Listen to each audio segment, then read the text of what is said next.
Hello students, आज हम 4.2 exercise के बारे में बात करेंगे। 4.1 आपका हो चुका था। 4.2 एक्सरसाइज में अब देखिए समझना क्या है आपको। इसमें हमें ये समझना है कि किसी भी पॉलिनॉमियल का मतलब जो हम linear equation in two variable पढ़ रहे थे, जैसे आपका उसका स्टैंडर्ड फॉर्मेट क्या था, ax plus b y plus c is equals to 0। तो किसी भी इक्वेशन का, linear equation in two variable का सॉल्यूशन किस तरीके से हम फाइंड करते हैं। सॉल्यूशन का पहले तो मतलब क्या होता है वो समझेंगे, उसके बाद किस तरीके से फाइंड करते हैं वो समझेंगे। सॉल्यूशन का मतलब ये होता है कि हम इस x और y की ऐसी कौन सी वैल्यू इस पूरे इक्वेशन में पुट कर दें ताकि क्या हो जाए, ये पूरा इक्वेशन सेटिस्फाई हो जाए। सेटिस्फाई का मतलब LHS इक्वल RHS हो जाए। ऐसी कौन सी x की वैल्यू और y की वैल्यू पुट कर दें कि इसमें रखने पे वो क्या हो जाए, LHS RHS के इक्वल हो जाए, मतलब ये पूरा ज़ीरो बन जाए। ठीक है, ऐसे कोई भी तुम्हें लीनियर इक्वेशन दिया होगा और उसके सॉल्यूशन के बारे में बात करेगा। सॉल्यूशन का मतलब x और y की वैल्यू के बारे में बात करेगा। ठीक है, तो हमें ये चीज़ फाइंड करनी है। तो अब इसको हमें सीखना है, देखिए कैसे करेंगे। सॉल्यूशन पहले समझिए कि कितने किसी भी linear equation in two variable के इनफाइनाइट सॉल्यूशन पॉसिबल हो सकते हैं। कितने सॉल्यूशन? इनफाइनाइट। तरीका क्या होता है उसको फाइंड करने का, वो सीखना है। जैसे कि मैं एक इक्वेशन लिख रहा हूँ, 2x plus 3y minus 6 is equals to 0। 2x plus 3y minus 6 is equals to, ये क्या है? Linear equation in two variable है। अब मुझे क्या करना है, इसके सॉल्यूशंस के बारे में बात करना है। तो सॉल्यूशन कैसे फाइंड करते हैं, सॉल्यूशन हमेशा इन फॉर्म ऑफ कोऑर्डिनेट आता है जिसमें x और y की वैल्यू होती है। ठीक है, x और y की वैल्यू होती है, इसी के फॉर्म में हमेशा सॉल्यूशंस आते हैं। कैसे करते हैं, स्टेप वाइज सुनिए। हम क्या करेंगे, टेबल बनाएंगे, ठीक है, जिसमें हमें क्या करनी होगी, x और y की वैल्यू फाइंड करनी होगी। तो सॉल्यूशन का मतलब यही मैंने बोला है कि x और y की वैल्यू फाइंड की जाती है, x और y की वैल्यू फाइंड करनी होगी। ओके, अब इसमें देखो होगा क्या। सबसे पहले जो इक्वेशन है जो कि 2x plus 3y minus 6 equal to 0 है, इसको किसी एक वेरिएबल के इक्वल कर लो। जैसे हम चाहते हैं कि हम इसको y इक्वल में समथिंग कर लें, तो यहाँ से हम बाकी को ट्रांसफ़र कर लेंगे। तो बाकी ट्रांसफ़र करेंगे तो क्या हो जाएगा, ये 3y 2x plus 3y equal to हो जाएगा 6 को इधर भेज दिए तो प्लस 6 हो गया। अब 3y इक्वल टू हो जाएगा 6 माइनस 2x, तो y इक्वल टू क्या हो जाएगा, 6 माइनस 2x अपॉन में 3। ये बात तो एकदम समझ में आएगी। हर इक्वेशन में ऐसे ही करना है, जो भी लीनियर इक्वेशन टू वेरिएबल दिया होगा उसको y इक्वल बना लेना है, इससे आसानी हो जाएगी। मैंने पहले 6 को ट्रांसफ़र किया तो प्लस 6 हो गया, फिर उसके बाद 2x को इधर किया तो 6 माइनस 2x हो गया, और फिर 3 को किया तो मल्टीप्लाई से क्या हो गया, डिवाइड में, तो 6 माइनस 2x अपॉन में 3 हो गया। करेक्ट है। अब क्या करेंगे, इस टेबल में फिल करेंगे वैल्यूज़। कैसे? x की वैल्यू पुट करेंगे, कोई भी वैल्यू, मैंने बोला कोई भी वैल्यू x की वैल्यू पुट करना है और y की वैल्यू मिल जाएगी। मिलेगी कि नहीं? जैसे हम x की वैल्यू यहाँ 0 पुट करते हैं पहला, तो y की वैल्यू क्या मिलेगी चेक कर लेते हैं। तो y की वैल्यू मिलेगी, लिखेंगे यहाँ पुट, इसको इक्वेशन फर्स्ट मान लेंगे, put x equal to 0 in equation first. तो ये हो जाएगा 6 माइनस 2 इंटू 0 अपॉन में 3, तो ये हो जाएगा 6 अपॉन 3, क्योंकि ये 0 हो जाएगा, और ये क्या आ जाएगा 2। तो y की वैल्यू कितनी आएगी, 2। तो हम टेबल में क्या लिखेंगे कि 0 पुट करने पे x की वैल्यू, y की वैल्यू कितनी आई है, 2 आई है। करेक्ट, 0 पुट किए हैं x की वैल्यू, देखो x की वैल्यू जब 0 पुट किए हैं तो y की वैल्यू कितनी आ गई है, सॉल्व करने के बाद 2 आ गई है। एक सोल्यूशन मिल गया, ठीक है। अब हम बात करेंगे दूसरा, हमारा y इक्वल्स क्या आया, 6 minus 2x upon 3। y equal क्या आया, 6 माइनस 2x अपॉन 3। अब x की जगह हम क्या कर सकते हैं, 1 पुट कर सकते हैं। x की जगह क्या पुट कर सकते हैं, 1 पुट कर सकते हैं। तो 1 पुट करेंगे तो क्या आ जाएगा, देख लेते हैं। y is equals to 6 minus 2 into 1 upon 3, 6 minus 2 by 3, तो आ गया 4 बाई 3। तो डेसिमल में लिख लेते हैं, 3 1 जा 3.3, 3 आएगा तो 1.3 बस सही है। तो या 4/3 भी लिख सकते हैं, कोई दिक्कत नहीं है। तो 1 पुट करने पर कितना आया है, 1.3 या 4/3। तो टेबल में अपने हम क्या कर लेंगे, 1 पुट करने पे ये कितना आया है 4/3। ऐसे ही हम उल्टा भी कर सकते हैं, ऐसा नहीं है कि हम x equals to y equals to लिखे, x इक्वल्स टू भी लिख सकते हैं बस, ठीक है, कोई दिक्कत नहीं है, उससे भी गलत नहीं आएगा। जो y इक्वल हमने किए हैं इसको x इक्वल भी कर सकते थे और y की वैल्यू पुट कर करके निकाल सकते थे, तो कोई भी दिक्कत नहीं होगी, वो भी ठीक है तरीका कि उसमें फिर हमें y की वैल्यू पुट करेंगे तो x की वैल्यू मिलती जाएगी, ठीक है। अब यहाँ पे हम 1 0 हो गया, 1 हो गया, अब -1 भी पुट कर सकते हैं, तो put x is equal to -1, तो -1 पुट करेंगे तो क्या बनेगा, y is equals to 6 -2 into -1, जो इक्वेशन था इसमें पुट कर रहे हैं, बाई 3, तो माइनस माइनस प्लस हो जाएगा 2/3, तो 6 2 कितना हो गया 8/3, तो y इक्वल कितना आ गया 8/3, ठीक है। तो ये अब हम लिखेंगे कि -1 पुट करने पे ये आया 8/3। अब बस इतना ही बता दें, बाकी 3-4 सोल्यूशन फाइंड इस तरीके से किए जा सकते हैं, ठीक है, 2 रखने पे, -2 रखने पे, ओके। तो सोल्यूशन और आंसर इसके मैंने पहले ही बोल दिया कि इनफाइनाइट सोल्यूशन पॉसिबल हैं, तो ज़रूरी नहीं है कि बुक के आंसर से मैच करे। इनफाइनाइट का मतलब हमें तो कोई भी, अगर आपसे 4 सोल्यूशन बोल दिया तो कोई भी आप 4 निकाल सकते हो इनफाइनाइट में से, और बुक में कुछ और दिया हो सकता है 4, तो ज़रूरी नहीं है कि आंसर मैच करे, ओके। तो इस तरीके से ये हो जाएगा। तो सोल्यूशन तो लास्ट में लिखेंगे सोल्यूशन जो हैं, जैसे 3 मैंने लिखा ला, तो उसके 3 सोल्यूशंस पूछा है, तो 3 सोल्यूशंस क्या क्या हो गए।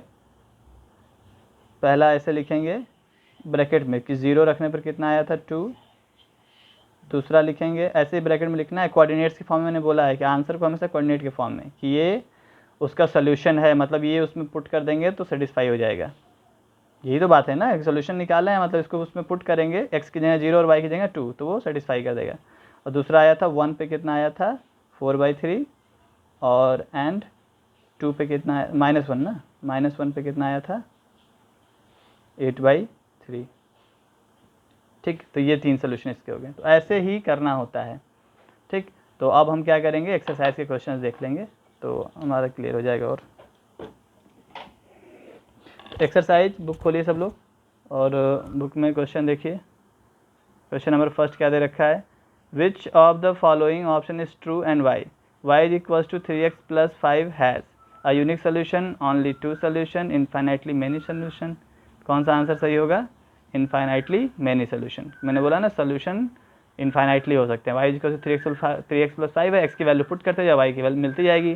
भाई लिमिटेशन वहाँ होता है ना जहाँ पे x की वैल्यू आप कुछ पुट ना कर सको, यहाँ कुछ भी पुट कर सकते हो, 1000 रखोगे तब भी y मिल जाएगा, 100 रखो तब भी मिल जाएगा, कुछ भी रखिए x y की वैल्यू मिल जाएगी, तो इनफाइनाइटली मेनी सोल्यूशन हमेशा केस में। फिर अगला क्या है, right 4 solutions for each of the following equation. मैं सेकेंड वाला बता रहा हूँ, फर्स्ट वाला आप कर लेंगे, थर्ड वाला भी कर लेंगे। उसमें बोल रहा है कि 4 सोल्यूशन लिखना है, मतलब इसी तरीके से आपको 4 सोल्यूशन फाइंड करते हैं। दूसरा है πx + y is to 9। Second क्या है, πx + 9 is equals to πx + y is equals to 9, πx + y is equals to 9। आपको क्या करना है, y इक्वल कर लो, तो y इक्वल क्या हो जाएगा 9 - πx, सिंपल। बस अब निकालते हैं x और y, तो x को वैल्यू क्या रख सकते हैं 0, तो x 0 रखेंगे तो y कितना आएगा, ये पूरा 0 हो जाएगा, आएगा 9। 4 सोल्यूशन फाइंड करना है। अब x की जगह 1 रखते हैं तो ये कितना आएगा 9 - π × 1 क्या होगा पाई, -1 रखते हैं, -1 पे क्या आएगा 9, और देखो y इज टू 9 - π × -1, तो माइनस माइनस क्या बना देगा प्लस इंटू पाई, ठीक है, +1 × π, तो ये हो जाएगा 9 + π, ठीक। तो ये हो गया 9 + π। वैसे ही 2 रखते हैं तो 2 रखने पे क्या होगा 9 - 2π, हो गया सोल्यूशन। यहाँ पाई की वैल्यू रखने की जरूरत नहीं है, 4 सोल्यूशन हो गया। तो सोल्यूशन लिखेंगे कैसे, लिखेंगे इस तरीके से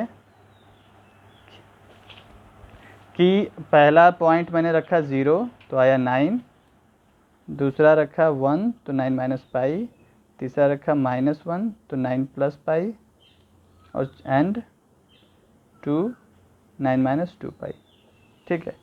इस तरीके से 4 सोल्यूशन हो गए, वैसे ही सारे कर लेने हैं। और मैंने फिर बोल दिया कि ज़रूरी नहीं है कि बुक के आंसर से मैच करे, ओके, क्योंकि इसके इनफाइनाइटली सोल्यूशन हो सकते हैं। आप रखते जाओ x की वैल्यू, मिलती जाएगी y की वैल्यू। अब क्वेश्चन नंबर 3 देख लेते हैं। थर्ड क्वेश्चन में क्या है कि check which of the following are solution of equation. Equation क्या दे रखी है, x minus 2y is equals to 4 and which are not. कौन सोल्यूशन है कौन नहीं है। तो पहला क्या बोला है, पहला है 0,2, ठीक है।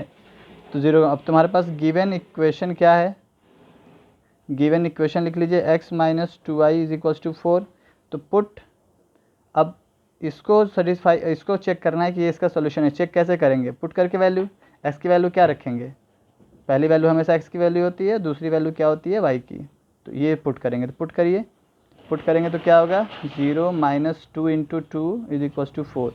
तो माइनस 0 तो हटा, -4 इज इक्वल्स टू 4। तो -4 इक्वल 4 आ रहा है। दैट मीन्स यहाँ लिखेंगे since LHS is not equals to RHS, so 0,2 is not a solution. ऐसे ही सब में लिखना है, सोल्यूशन ऑफ, जहाँ इक्वल होगा वहाँ इक्वल, जहाँ नहीं होगा वहाँ is not equal, solution of equation, ठीक है। इक्वेशन जो भी है लिखना है। इसी तरीके से फिर क्या कर लेना है, सेकेंड थर्ड ऐसे ही हो जाएगा सारा का सारा चेक करने के। फोर्थ वाला मैं बता दे रहा हूँ इसका। फोर्थ वाले में क्या दे रखा है, √2 4√2, पुट कर लीजिए। इक्वेशन क्या है, x minus 2y is equals to 4। तो x की जगह क्या रखेंगे, √2 माइनस 2 इंटू 4√2, ठीक है, इज इक्वल्स टू 4। तो √2 माइनस 4 8√2 इज इक्वल्स टू 4। तो इधर ऐसे दिख रहा है √2 माइनस 8√2 मतलब -7√2 टू 4। यहाँ भी LHS is not equals to RHS, तो वही नॉट अ सोल्यूशन। सोल्यूशन अब सेकेंड वाला इसी तरीके से सारे चेक कर लें, 1 1 रख के देख लीजिएगा। 2 0 है, x की वैल्यू 2 और y की वैल्यू 0 सेकेंड वाले में। थर्ड वाले में x की वैल्यू 4 और y की वैल्यू 0, ठीक है। फिर लास्ट क्वेश्चन जो इसका है फोर्थ वाले में क्या दे रखा है कि find the value of k if x is equal to कितना है 2 and y is equal to कितना है 1 is the solution of the equation 2x plus 3y is equal to k। इसको बोला है कि ये सोल्यूशन है और k की वैल्यू फाइंड करना है। क्या दे रखा है equation, 2x plus 3y is equal to k, ठीक है। तो यहाँ पे आप पुट कर दोगे, put x is equal to 2 and y is equal to 1। तो पुट करते हैं तो ये हो जाएगा 2 into 2 plus 3 into 1 is equal to k, 2 two 4 plus 3 is equal to k। तो आंसर कितना आ गया, k is equal to 7। Simple है कि यहाँ पे x की वैल्यू और y की वैल्यू दे रखी है, बोला है सोल्यूशन है, सोल्यूशन है मतलब सेटिस्फाई करेगा, तुमने सेटिस्फाई करा दिया, पुट कर दिया, इक्वल कर दिया, इक्वल कर दिया। तो k की वैल्यू पूछा है तो बस पुट करके निकाल देंगे कि 2 1 जा 2, 2 2 जा 4 हो जाएगा, x की वैल्यू 2 रखनी है, और 3 1 जा 3, तो 2 4 प्लस 3 कितना है 7। तो ये हो गया आंसर, ठीक। तो इस तरीके से 4.2 के ये क्वेश्चंस थे। तो 4.2 में इतना ही है। मैंने पहली चीज़ बताई कि किसी भी लीनियर इक्वेशन के इनफाइनाइटली मैनी सोल्यूशन होते हैं। फिर दूसरी चीज़ मैंने सोल्यूशंस कैसे फाइंड करते हैं ये बताया कि कैसे x की वैल्यू पुट करके y की वैल्यू निकालते जाते हैं, सोल्यूशन मिलता जाता है। चाहे जितनी वैल्यू निकाल सकते हैं, सोल्यूशन निकाल सकते हैं, उसको कोऑर्डिनेट के फॉर्म में दिखाते हैं, ब्रैकेट में x और y की वैल्यू रख के। थर्ड वाले में आपको सिखाया मैंने कि किस तरीके से हम चेक करते हैं कि कोई भी दिया हुआ पॉइंट सोल्यूशन है कि नहीं, कैसे चेक करते हैं, उसमें रख के वैल्यू को, ठीक है। x और y की वैल्यू जो ब्रैकेट में दिया होगा आपके कोऑर्डिनेट रखेंगे, अगर LHS RHS की इक्वल आ गया तो है, नहीं है तो नहीं है। और फोर्थ वाले में कैसे हम कोई वैल्यू निकाल लेंगे अगर सोल्यूशन दे रखा है तो, ठीक। तो ये आपका 4.2 फिनिश। इसको आप फेयर कॉपी पे कर लेना है।